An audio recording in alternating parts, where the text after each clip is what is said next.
Hello friends, welcome to get more info YouTube channel. आज हम Delhi university के admission process के बारे में जानेंगे। दिल्ली यूनिवर्सिटी में अगर आप एडमिशन लेना चाहते हैं तो क्या प्रोसेस रहती है। कुछ स्टूडेंट ऐसे हैं जिनको दिल्ली यूनिवर्सिटी में एडमिशन प्रोसेस के जो बेसिक से पॉइंट्स हैं उनके बारे में जानकारी नहीं होती है कि हम वहाँ जाएंगे कैसे, क्या प्रोसेस है, कौन सा एग्ज़ाम देना होगा। ये जानकारी मैं आपको दूंगी, ज़्यादा डीप नहीं, लेकिन हाँ आपके जो बेसिक पॉइंट्स हैं वो आपके इस वीडियो में क्लियर करूंगी। क्योंकि मुझे कमेंट्स आया था, मेरे किसी व्यूअर ने कमेंट किया था, अभी जो 12th का एग्ज़ाम आया है, रिज़ल्ट आया है, 12th के रिज़ल्ट लगभग सभी स्टेट से आ गए हैं। सो 12th पास आउट यानी आफ्टर 12th अगर आप अंडर ग्रेजुएट कोर्स करना चाहते हैं दिल्ली यूनिवर्सिटी से तो क्या प्रोसेस इसमें रहती है, आप कैसे एडमिशन ले सकते हैं दिल्ली यूनिवर्सिटी में।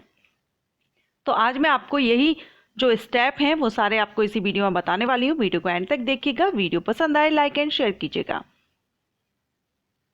तो देखिए यहाँ पर आप देख रहे हैं, मैं आपको अंडर ग्रेजुएट प्रोग्राम्स में आप एडमिशन लेना चाहते हैं उसके लिए मैं आपको बताऊंगी। सबसे पहले तो मैं यहाँ पर एक बात आपकी क्लियर कर दूँ कि दिल्ली यूनिवर्सिटी के लिए आप किसी भी स्टेट से बिलोंग करते हो, आपने किसी भी एग्जामिनेशन बोर्ड से आपने 12th पास आउट किया हो, किसी भी सेंट्रल या स्टेट बोर्ड से पास आउट किया हो, अगर आप दिल्ली यूनिवर्सिटी से अंडर ग्रेजुएट कोर्स जो प्रोग्राम है वो आप करना चाहते हैं, एडमिशन लेना चाहते हैं तो आप ले सकते हैं।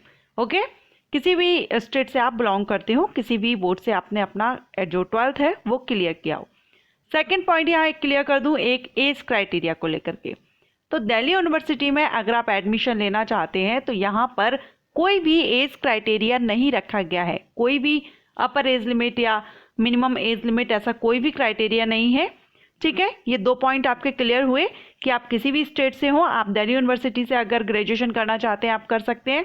एज क्राइटेरिया यहाँ पर नहीं है, कोई भी आपकी एज, आपने 12th पास आउट है, आप इसमें एडमिशन ले सकते हैं। ठीक है, सो यहाँ पर हम कुछ पॉइंट्स हैं जो क्लियर कर लेते हैं कितने स्टेजेस में होता है। तो सबसे पहली जो स्टेज है, अगर आप दिल्ली यूनिवर्सिटी में एडमिशन चाहते हैं तो सबसे पहला तो आपका इंडियन सिटीजन होना जरूरी है। ठीक, आप इंडियन सिटीजन हैं, आप दिल्ली यूनिवर्सिटी में एडमिशन ले सकते हैं। सेकंड, आपको यहाँ पर मैं आप बताऊँ कि अगर आप दिल्ली यूनिवर्सिटी में एडमिशन लेना चाहते हैं 3-4 स्टेजेस इसमें रहेंगी, जिसमें हम पहले तो ये देख लेते हैं कि जो रेगुलर एडमिशन लेना चाहते हैं, रेगुलर स्टूडेंट्स जो रहेंगे, for admission to undergraduate programme of the university of Delhi all candidate must register for CUET UG 2023। ये 23-24 के लिए है।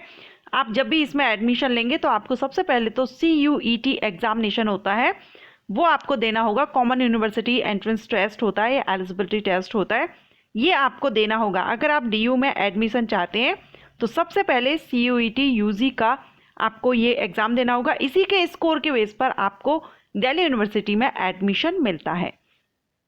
ठीक है, ये रेगुलर स्टूडेंट्स के लिए हो गया। For seat allotment candidate must apply to common seat allocation system.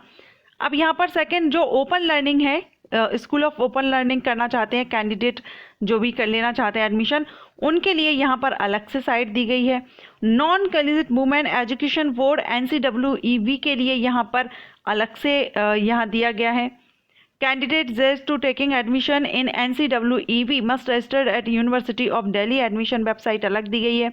जो फॉरेन नेशनल्स हैं उनके लिए यहाँ पर अलग वेबसाइट्स दी गई है। तो हम यहाँ पर देखेंगे कि जो जनरल जो भी कैंडिडेट हैं, जो 12th पास आउट हैं, इंडियन सिटीज़न हैं, रेगुलर आप अपना कोर्स करना चाहते हैं तो फिर आप यहाँ पर CUET 2023, ये 23 अभी के लिए है, आगे भी आपके लिए होगा तो वो CUET एग्जामिनेशन अलग होगा। लेकिन हाँ, सबसे पहले तो आपको यहाँ पर CUET एग्ज़ाम क्लियर करना होगा। अब CUET जो एग्ज़ाम है, आप जो भी कोर्स करना चाहते हैं, जिस भी सब्जेक्ट के लिए आप कर रहे हैं, उसका आपका जो CUET आप एग्ज़ाम देंगे वो आपका 12th लेवल पर वो सब्जेक्ट आपका होना चाहिए। जिस भी सब्जेक्ट के लिए आप आगे जो भी कोर्स कर रहे हैं, जिस सब्जेक्ट का, वो सब्जेक्ट आपका 12th लेवल पर होना चाहिए। वो यहाँ पर क्लियर किया गया है। ठीक है, सो सबसे पहले अगर आप जाते हैं तो आपको CUET एग्ज़ाम देना होगा। इसके बाद क्या होता है, जब आपका इसका स्कोर बनता है तो इसमें आप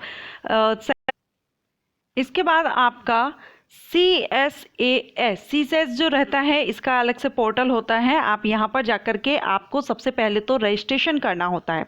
अभी हम यहाँ पर 2022 का ओपन किए हुए हैं। 2023 का आपका 20 मई तक इसका आ सकता है। 20 मई डेट इसमें बताई गई है। सो अभी हम ये पुराना वाला देख रहे हैं 2022 का। 23 का 20 मई को आ सकता है। ओके, सो CUET एग्जामिनेशन जब आप देंगे, CUET में आप रजिस्ट्रेशन करेंगे, उसके बाद आपको यहाँ पर पोर्टल पर, ये जो पोर्टल है इस पोर्टल पर आपको रजिस्ट्रेशन करना होता है। देखिए, admission to all undergraduate programme of UOD यानी university of Delhi for the academic session, ये पुराना वाला है 2022-23 के लिए है।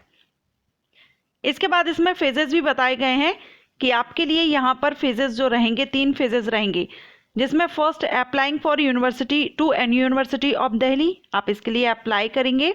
सेकंड में आपको प्रेफरेंस फिल करना होगा कि कौन सा कॉलेज आप चाहते हैं, कॉलेज प्रेफरेंस फिल करना होगा एंड कोर्सेज प्रेफरेंस फिल करने होंगे। ठीक है, कॉलेज एंड कोर्सेज का प्रेफरेंस फिल करेंगे। उसके बाद आपका एलोकेशन कम एडमिशन, लास्ट में आपको सीट अलॉट की जाती हैं। तो इसमें सबसे पहले आपको क्या करना होगा, CUET एग्ज़ाम जो CUET होता है, कॉमन यूनिवर्सिटी एलिजिबिलिटी टेस्ट रहता है, ये आपको देना होगा। CUET के बाद आप CSAS जिसकी पोर्टल ओपन होती है एग्जामिनेशन के बाद में, ये CSAS जो है इसकी पोर्टल ओपन होगी, इसमें जाकर आप अप्लाई करेंगे। उसके बाद आपका जो प्रेफरेंस है वो आपको फिल करना होगा एंड देन आपको सीट अलॉट की जाती है। सो ये यहाँ पर दिया गया है। साथ में यहाँ पर देखिए CSAS एप्लीकेशन फ़ीस भी बताई गई है। ये 2022 की है, जिसमें अनरिजर्व्ड OBC NCL EWS के लिए 250 रुपये है, SC ST PWD के लिए 100 रुपये है। ये application fees non refundable application fees रहती है। सो ये आपकी एप्लीकेशन फ़ीस रहेगी जो आपको पे करनी होगी। रजिस्ट्रेशन के लिए देखिए यहाँ पर आप इसी पोर्टल पर आएंगे तो देखिए यहाँ पर आपको रजिस्ट्रेशन के लिए भी दिया गया रहता है। आप यहाँ से अपना CUET एप्लीकेशन नंबर, क्योंकि सबसे पहले आप CUET देते हैं, CUET का जो एप्लीकेशन नंबर है वो एंटर करेंगे, उसके बाद पासवर्ड डालेंगे, कैप्चर डालेंगे एंड यहाँ पर लॉगिन आप कर लेंगे। अगर आप न्यू हैं तो न्यू के लिए भी ऑप्शन रहता है, आप यहाँ पर न्यू रजिस्ट्रेशन, न्यू लॉगिन आप कर सकते हैं।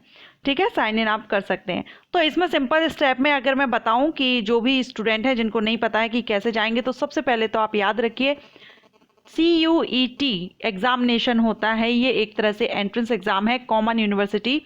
इसमें आपको सबसे पहले अपेयर होना होता है, अप्लाई करेंगे, CUET का स्कोर आपका देखा जाता है।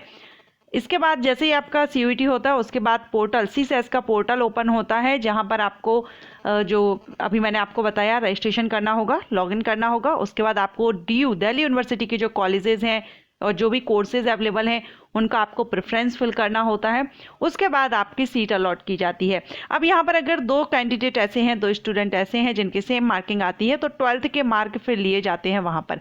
वैसे 12th का नहीं लेते, CUET की मार्किंग पर ही होगा अभी, लेकिन अगर 2 के सेम आते हैं तो इस कंडीशन में फिर 12th का मार्क भी लिया जाता है। लेकिन ये याद रखिएगा कि आप जो भी अप्लाई कर रहे हैं, जिस कोर्स के लिए आप आगे करना चाहते हैं, सब्जेक्ट वो आपका 12th स्टैंडर्ड में आपने पढ़ा हुआ होना चाहिए।